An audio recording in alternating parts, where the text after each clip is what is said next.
Well, good morning. We had an interesting morning this morning as we picked up an extra unexpected visitor. It's called a nail in our tire. And I saw my front tire, the pressure was going down. So we pulled over, pumped it up, and our car, praise the Lord, is parked out front here. And God got us here. Amen. It is a good day. So my name is Brad Horn, and let me just tell you a little bit about myself before we get started this morning. I grew up in Dallas, Texas. I'll try not to say y'all this morning. I became a Christian at 9 years old. I told a couple of people this morning my testimony. It's an incredible testimony, how God worked in my life. Went off to Baylor University. I studied business, wanted to become an entrepreneur, start my own business.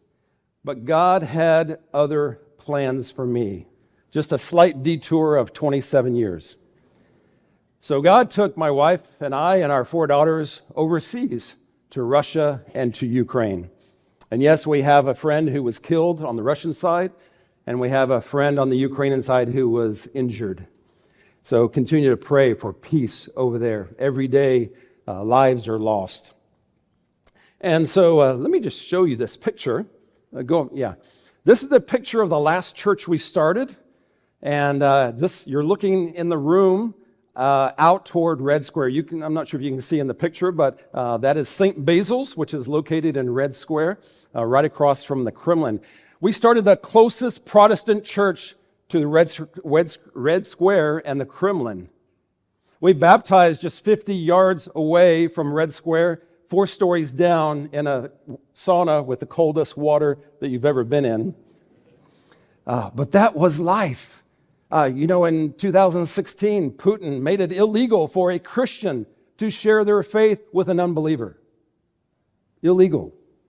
But my friends, they would go out from our church and they would go out to Red Square and share their faith. And I said, do you know the consequence if you get caught? And they said, yes, we do. We've counted the cost. So we were your IMB missionaries in Russia and Ukraine for 27 years. So thank you for giving to missions. Because you gave, we were able to go and to serve and to start 10 churches. And most of them are still going today. So thank you for giving to missions. In 2019, God called us back to the States. We came back to this area unexpectedly, but God knew. And I became the director of missions for Keystone Baptist Association. We have 37 churches in this area, South Central Pennsylvania. And so I go to a different church every Sunday. A lot of people say, well, what church do you go to? I say, I go to 37 different churches. So, but it's a lot of fun, and I have a great time. I want to put up this next picture of a tent. We have this tent, and so you can use this tent. We put it up in fairs, festivals, and carnivals, even a pig roast. And so it says the ultimate question. And last fall, we used this in many different towns and cities. And I gave out 1,200 of these $1 million bills last fall. And I would give them, and people would take them. They know it's fake, but they like to have it. And so I'd give it to them. And I said, do you know what the $1 million question is? And they would always say, no. I say, the $1 million question is, when you die, will you be in heaven? It's the fastest way I know to get into a spiritual conversation. And what do you think the answers were? We were talking earlier this morning, about 25%, about a quarter of the people said, yes, I know I'm going to heaven because Jesus died for my sins. What does it say about the other 75%? I heard answers like, I don't know, maybe, I hope so, we'll see. This should not be. Faith comes by hearing. That means they're not hearing from us. They have to hear the good news of Jesus Christ. Before we get started this morning, I just want to share on a personal note that in the last 11 months, we have had 3 weddings in our family. We have 4 daughters. And so we've had 3 weddings in the last 11 months. So God is good. He gave them all godly men to marry. And we were just a little bit poorer. Just a little bit poorer. Last year, God led me to learn a new word. It's always good when we're learning and growing, but I learned a new word. It is the word gospeler. Gospeler. Everyone say that right now. Gospeler. All right. It's gospel with ER. I'm a gospeler. You might not have known it, but you're a gospeler. Every Christian, every follower of Jesus Christ is a gospeler. And so we're going to talk about that this morning in our text. If you have your Bibles, would you turn to Matthew chapter 9, verses 35 through 38? Or turn on your phone or tablet or whatever you have, and it's also up here on the screen. That's Matthew 9, 35 through 38.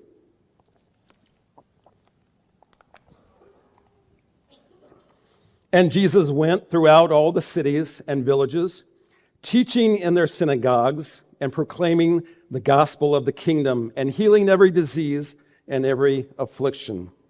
When he saw the crowds, he had compassion for them because they were harassed and helpless like sheep without a shepherd. Then he said to his disciples, "The harvest is plentiful, but the laborers, the workers, the gospelers are few.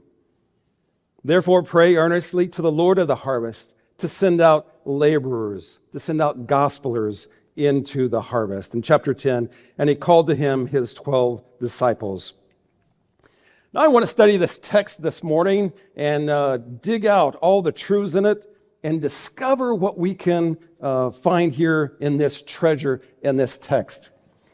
Reminds me of a story. My wife and I were invited over to friends. This was in Russia. And they had a special Russian dish there called pilmeni. And it is like a ravioli, I guess. So it's a meat dumpling. And so before we started eating, the lady said, "One of you is going to be lucky and find a treasure." And I'm thinking, what are you talking about? She didn't say anything else about it. We started eating.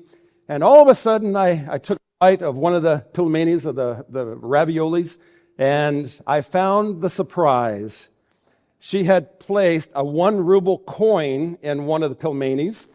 I found it. So it was hard as a rock when I bit down in that. But let's see what type of treasure we can find in God's word. Hopefully it will be a little bit easier to digest. So in verse 35, who is it that went? Who is it that went? Jesus. Jesus went. He was missional, meaning he went to the people. He was not attractional, meaning we don't have any words in the Bible where it says that Jesus invited people to the synagogue. Now, people showed up because he was there, but he was missional. He went to the people. We can even say that he was incarnational. He was there among the people, going to them. Can we say that he was intentional? Yes. Yes, he was very intentional. What if you're not intentional? Is something going to happen if you're not intentional? Absolutely nothing. Absolutely nothing. We have to be intentional. You and I have to be gospelers. We have to be intentional about going. You know, I love the first 2 letters of the word gospeler. What is it? That's not biblical or anything. That's just a coincidence. But that's great. I love that. I'm glad it's not C-O-M-E. But we are supposed to go. You know, Jesus had a vision. He had a strategy. And he had a plan. His vision was to go, right? I've got to go to the people. The strategy, okay, well, I'll go to this town and that town and this town and that synagogue. And I will go around and share the gospel. I'll be a gospeler. And then he had a plan. I'm going to meet my neighbor at 9 a.m. on Saturday morning, and we're going to have coffee. And I want to get to know my neighbor so I can share the gospel. That's the plan.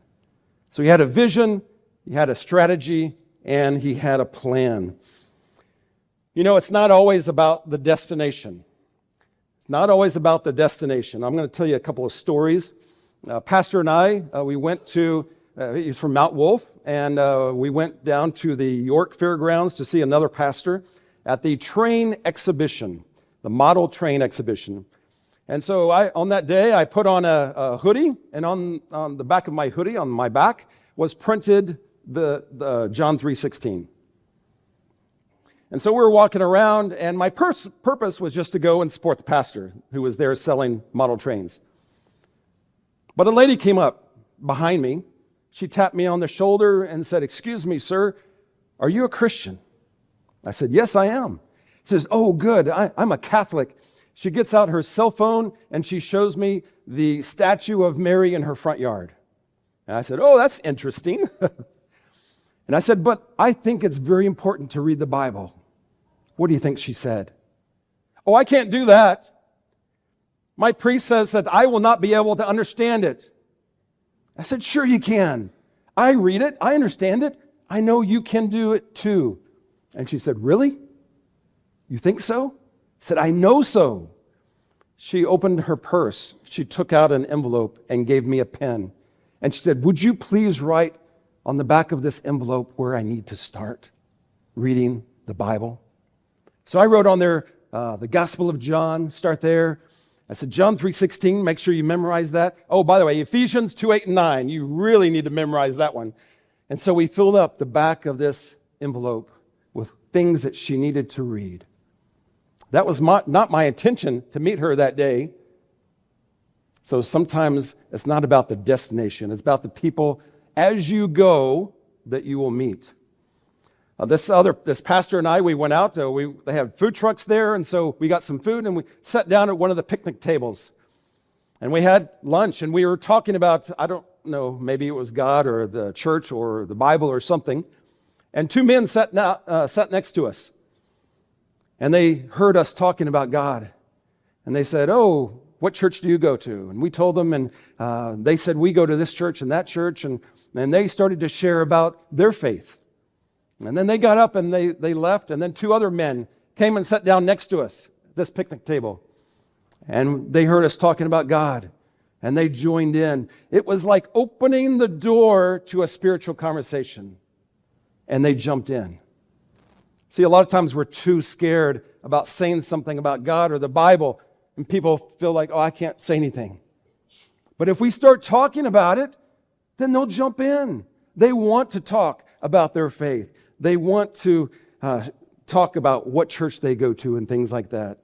I went bowling with the youth group in Red Lion, and we went bowling. There was a family next to us in the next lane.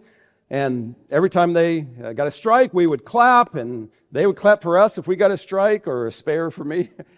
But we didn't really talk to them. But I was wearing our Keystone Baptist Association shirt. And after I finished bowling, I left to go get in my car, went to the parking lot, and they were waiting for me, which is not always a good sign. They were waiting for me, and they said, "What is that Keystone Baptist Association? What is that?" And I told them, and I asked them what church they went to. It opened a conversation. He said, I went to church, something happened, and I left. And I encouraged him to start reading the Bible again, that God could work in his life. Sometimes it's not about the destination. A friend of mine in Moscow, when we were living there, he said, "Let's go share the gospel at the college or university."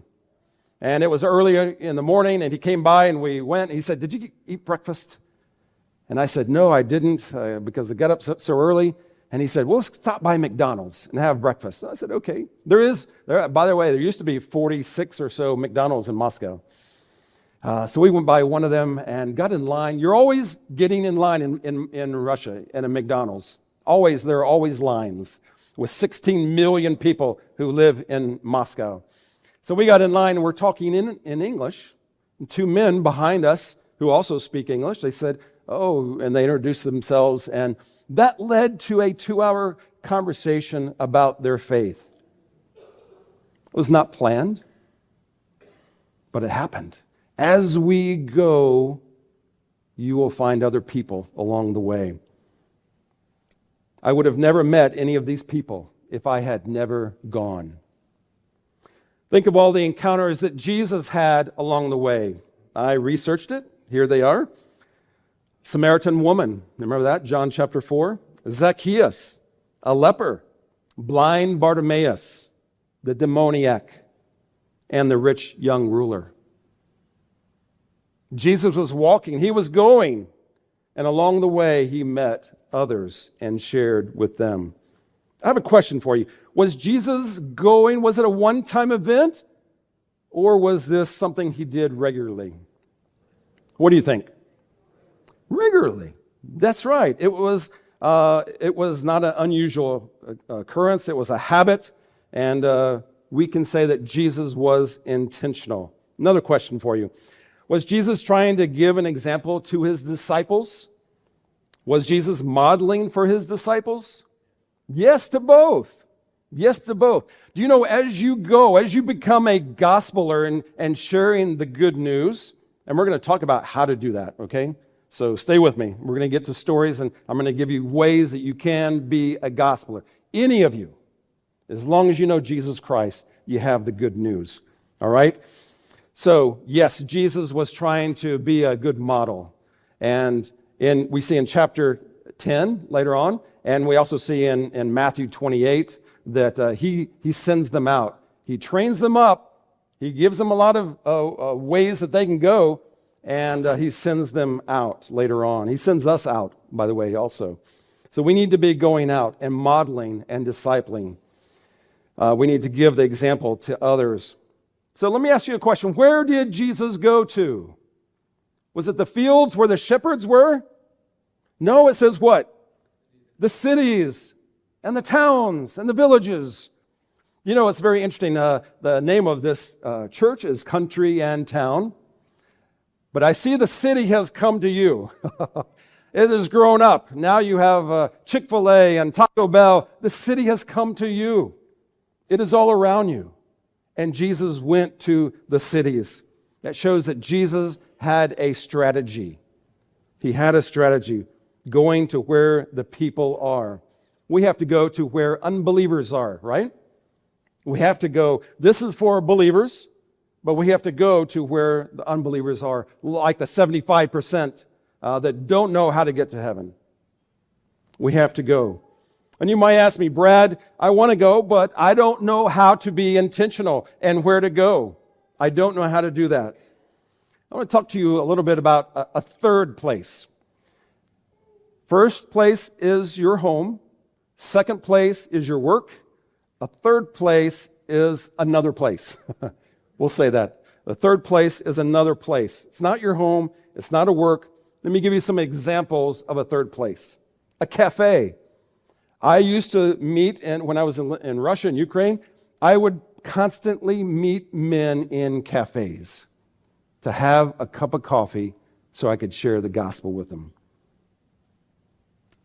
I don't suggest this, but some people go to a bar. I don't suggest that for you. We do have a pastor, the Biker Church, and he goes to bars because that's kind of the people that go to his church, or people who used to be in the bar. You remember watching Cheers growing up? You want to go to where everybody knows That's right. And that's important, to ask their name. Ask them what it means. You know, something I use a lot is I ask people, when's your birthday? And everybody wants to tell you when their birthday is. And so I'll just use it for me. My birthday is November 7th, 1965. What happened 1,965 years before I was born? Jesus was born. My birth year, your birth year, is connected to Jesus' birth year. We can share that. We can have that as an open door for sharing. How do you get to the gospel? That's got to be important. Your birth year is connected to Jesus' birth year. Other places that are a third place, bookstore. I talked about a bowling alley, a park. Jacob Shetron and I, we went to a park, and we went up to ladies sitting there in the pavilion, and I just started sharing my testimony. I didn't ask. By the way, don't ever ask. Just start sharing. If they don't want to listen, they'll walk away or cut you off. But make it short. Make it a minute. Your testimony needs to be about a minute. You can be a part of a theater group, a fitness club, a flea market. I'm going to tell you about a flea market in Lemoyne in a minute. A laundromat, a sports event, among others. Those are third places. That's where we can go to meet unbelievers. Go to one of these third places. We have a pastor in Stewartstown, Dr. Tim Parker. He just got his doctorate degree. And so he was like, I don't know any unbelievers. I've got to go and find them. So he joined the volunteer fire department in Stewartstown. He went. He is a gospeler. And he went to this volunteer fire department to be able to share. That's his third place. What is your third place where you can share? A friend of mine named David Gwynn in Waco, Texas, back in the 80s when I was going to college there. He went to the football games, the Baylor Bear football games, and he sees this huge man, all muscle, on the sidelines, and he'd have this growl, we call it a growl towel, a yellow towel, and he would swing it, trying to get everybody involved, everyone to stand up and cheer. And David, God put this guy on David's heart. His name was Bob Fix, by the way. And put Bob on David's heart. And he didn't know how to reach him. And so he started asking around, where does he go and things like that. And he found out that Bob didn't work out on campus, although he could for free. He went out to a private gym and had a membership there. And he went there 5 days a week at 6 a.m. Now, you don't know my friend David, but he is not an early bird. He is a night owl. He would stay up till 2 or 3 or whatever in the night and sleep late the next morning. But he said, okay, God, I can get up at 5 a.m. and I'll go meet Bob for the gospel. I want to be a gospeler.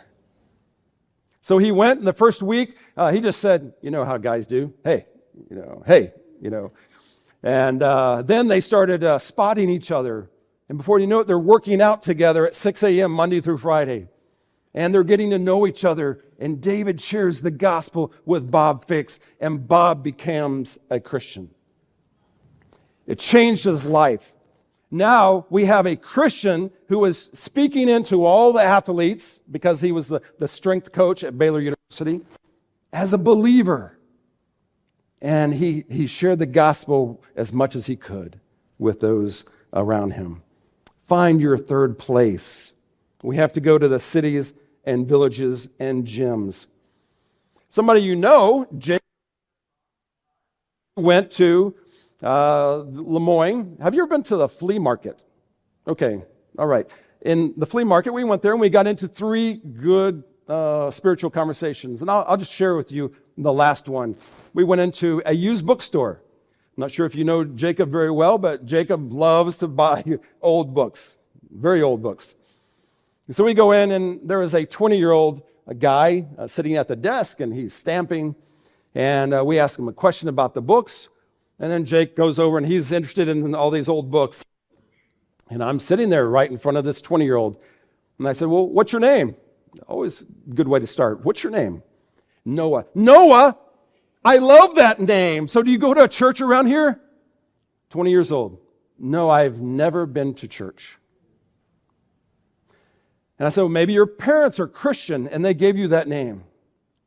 No, they're not Christian. And then I said, God, I'm out of questions. Give me another question. And I'm standing in this used bookstore. And I'm looking around at the books. I said, Noah, have you ever read the most famous book ever written? And he says, I guess you're talking about the Bible. I said, yes, the Bible. He said, no, I've never read it. But that led to a 45-minute conversation about God. At the end, Noah's asking Jacob, so how did God create the world? How did he do it? I want to know. We opened the door, and he was asking. Into the car after that time and of sharing, and Jacob said this. He said, I did not know you could get into those types of conversations. And I said, you can if you're intentional and you have good questions. Good questions always help. Janine and I, my wife, we drove to Hanover just to get into a spiritual conversation. We went to a Filipino restaurant, and the plan was to go there and talk to somebody else, sit next to them at their table and talk about the food. And that way we could get into a conversation. And we sat down, and we sat down right next to another couple. And soon after that, they left. There's nobody left in the whole restaurant. We had traveled an hour to get into spiritual conversations. There was no one. Then the waitress came over. There was no one there, so the cook came out to talk with us, both foreigners. And it led into about a 30-minute conversation about faith in God and how they were living out their faith. That was not our intention. But as you go, God will give you people to share with. There was a guy named Chris from York. He goes to a church in York. And he was like, I want to share my faith. How can I do that? I said, let's find a third place, a block away from your church. So we can go there and get into spiritual conversations. So we go in, and we have a lot of quarters in our pockets. And we go up to a guy who just got there, and we said, we're from this church, and we would like to pay for you to wash your clothes and dry your clothes. Would that be okay? He said, really? Absolutely, that'd be okay. And it did turn out to be like $6. And so we did that for him. But that gave us the privilege, the opportunity to share with him. Jose was his name. He had just moved from New York. And by the way, he sounded just like Ray Romano. I wanted to ask him, can I? But I didn't. And we shared the gospel with him. And that gave us the opportunity. That was our third place. So, in fact, I talked with Chris this week, and we're going to go back again this coming Saturday. So, that is some things that you can do. What was common with every example that I gave you about being a gospeler? Were we intentional? Yes. Did we go? Yes. Did we have a plan? Yes, like our plan for this coming Saturday is to go to this laundromat at 3 p.m. That's my plan. Now, we might meet somebody along the way and talk to other people that will be unexpected, but that's what happened. Next question. What did Jesus do in the cities and villages and their synagogues? He taught, he preached, ministered to their physical needs, and we need to do that. We need to teach. We need to preach. Jesus modeled here in Matthew 9, but then we see in Matthew 10 and 28, of course, then he sends them out. A lot of people say, I don't want to push Jesus or my faith on someone. We're not. We're proclaiming it. Faith comes by what? Hearing. They have to hear it. They have to hear it. In South Central Pennsylvania, I was talking about the 75 who don't know if they're getting to heaven. Many of them wanted to know. In fact, I remember a lady in Greencastle. I asked her, what the $1 million question is, and I said, will you be in heaven when you die? And she said, absolutely. And I was like, well, what makes you say so? And she said, I'm a good person. I didn't ask her if she wanted to know what the Bible said. I told her. I said, well, the Bible tells us this. So proclaiming. I love that Pastor Phil read Psalm 96, 1 through 3. Sing to the Lord a new song. Sing to the Lord, all the earth. Sing to the Lord, praise his name. Proclaim his salvation, how often? Day after day. Declare his glory among the nations, his marvelous deeds among all people. What's it say? Proclaim, declare. And that's from the Old Testament. Of course, you know what the New Testament says too. Isaiah 12:4. In that day you will say, give thanks to the Lord, call on his name, make known among the nations what he has done. Proclaim that his name is exalted. Proclaim. In Matthew 10:7, it says, when Jesus was sending out his disciples, he gives them these words, and proclaim as you go, saying the kingdom of heaven is at hand. Just as I did last fall and giving out these $1 million bills to over 1,200 people. Proclaim it. Now, I want to ask you to notice something. Let's look at this. Between Jesus going, seeing, and having compassion. Can you have compassion and then go? It's very difficult. My friend and I, before I went to the laundromat, I didn't have compassion. But when I met Jose there, I went and saw him and met Jose. Then I had compassion that he was lost like a sheep without a shepherd. Only when I went. So when we go and see, then we will have compassion. Most people don't share their faith because why? They don't have compassion. Well, you have to go first. And the compassion, just as happened to Jesus, then the compassion comes. And I will tell you that in 1988, I was being pulled apart. 1988, God was convicting me about going overseas. I didn't want to. And they said, we would like for you to go overseas to South Korea for 2 years. I didn't have compassion for them. I didn't even know one person from South Korea. But when I got there, and I see that they're Buddhists, they are sheep without a shepherd. And then the compassion comes.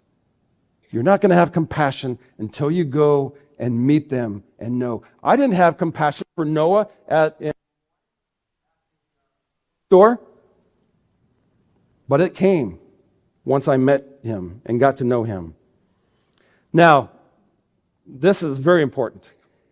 It is easier to act into a feeling instead of feeling into an action.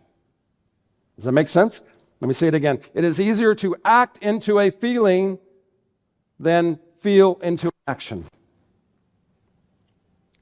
Let me give you a great example of this. Matthew 5:44 says this, love your enemies and pray for those who persecute you. I dated a girl for 4 years in college, and she broke up with me, and within a week she was dating somebody else who went to the same church, who was part of the same college group that I was a part of. And I know we're not supposed to hate, and so I really, really, really did not like this guy. So my pastor said, Brad, you need to pray for him. His name's Jeff. You need to pray for Jeff. And I said, I can't. He said, you have to. And I did it because I loved our pastor. Now I remember praying the very first day, God bless Jeff. That's about all I could say. But I did it every day. And I noticed something after a month of praying. I started to like Jeff in my heart. God had changed my heart. Now, Jeff never knew that I was praying for him every day. But in my heart, God showed me, pray for your enemies. Pray for your enemies because God will work in your heart. That was a great lesson I learned from my college minister. So, I want to share with you a couple of things. James 4:17. That's a very convicting verse. If you know the right thing to do and you do not do it, to you it is sin. If you know the right thing to do is to be a gospeler and to go and share the gospel with your friends, with your neighbors, with your colleagues, and you don't do it, to you it is sin. Looking back at my life, how much sin do I have because I didn't go, because I was not a gospeler? That's a very convicting verse. Memorize it.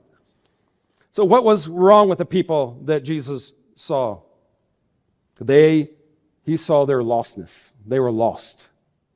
What is the world's greatest problem? Lostness. They don't know how to get to heaven. It's like that 75% I was talking about. They don't know what they need to do to get to heaven. In John chapter 6, Jesus has these words. They come to him and they say, what must What are the works of God that we must do? And Jesus gives them a great answer. I think it's John chapter 6, verse 28 and 29. He said, the works of God is this, to believe in the one he has sent. That's it. To believe in the one he has sent, to believe in Jesus. That is the work that God requires. So clear, so plain. So Jesus taught unbelievers in verse 35, which is evangelism. But he also took his disciples. He was doing both. He was sharing the gospel and he was discipling at the same time. They do go hand in hand. Go to the question on the slides that says, what are the truths that Jesus taught his disciples? What are they? Let's look at that. The harvest is plentiful. This is Jesus, the Son of God, saying plentiful. How much do you think that is? A little bit? A lot. I grew up with two brothers and two sisters, and we would always be hungry and for dinner, and my mom would always say, there's plenty to go around. This is the Son of God who created everything that you see. He created all the stars and everything in the cosmos. And he's saying there is plenty. The harvest is great. The harvest is plentiful. Secondly, he says the what? What's the problem? It's you and me. That's the problem. The workers, the gospelers are few. The laborers are few. We're the problem. We're it. We're not going. We're not sharing the good news. We're not being gospelers. Let me ask you a question. Do you truly believe the harvest is plentiful? If you don't, when you go and you start to share, you will realize there are a lot of people who are interested. I want to tell you, I preached in Gettysburg. This is a while back. I preached there about evangelism and discipleship. And on the way home, I'm thinking, you're a hypocrite. You don't have a disciple. You're not making a disciple right now. And I prayed, God, give me a disciple. Before I got home, God gave me a disciple.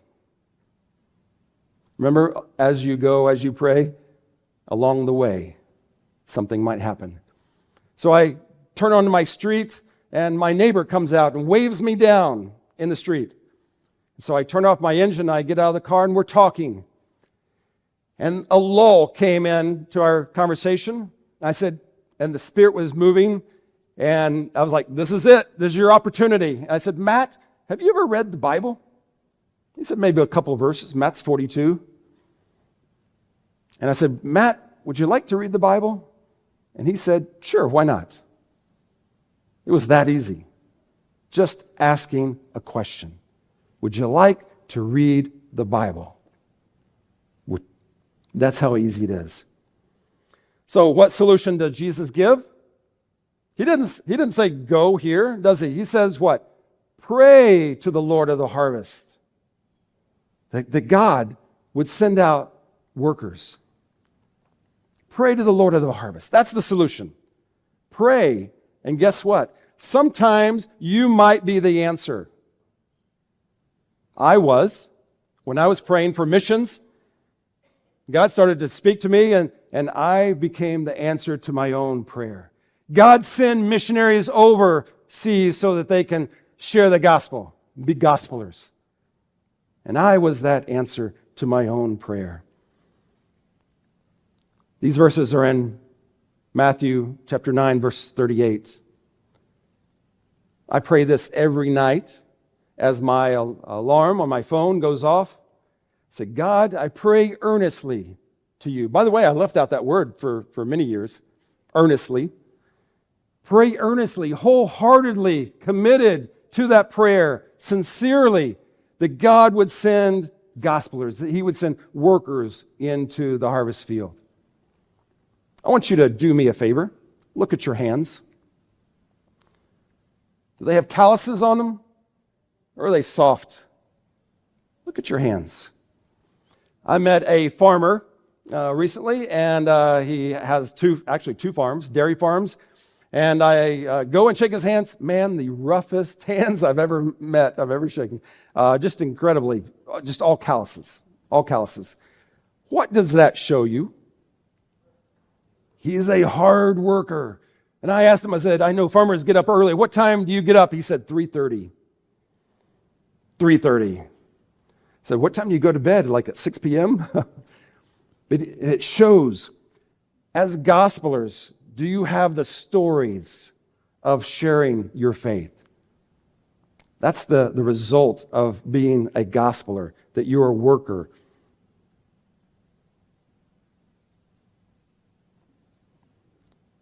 I want to close in a few minutes on a couple of things. First of all, are you a gospeler? We need to be gospelers. We need to be. I want to read this to you. So how do we change our city? Preach the gospel today. And Jesus tells us the harvest is plentiful, but the laborers are few. That's a numerical measurement, by the way. Jesus is telling us, hey, Christians, there's a lot of opportunity out there. There's some ripe soil out in the world. There's a lot of people who need a relationship with me. They just don't know it yet. There's a lot of people who are searching for something, and I am what they are searching for. They just need someone to shine the flashlight. There's a lot of people who are destitute, downhearted, brokenhearted, downtrodden, and they're ready and willing to receive the gospel. The harvest is bountiful. It's plentiful. They're waiting for it. They're waiting for you and me. But the problem is there are only a few people who are willing to go, to get their hands dirty, to get those spiritual calluses on their hands, to do the work. The good news is the harvest is plentiful. The bad news is us. The workers are few.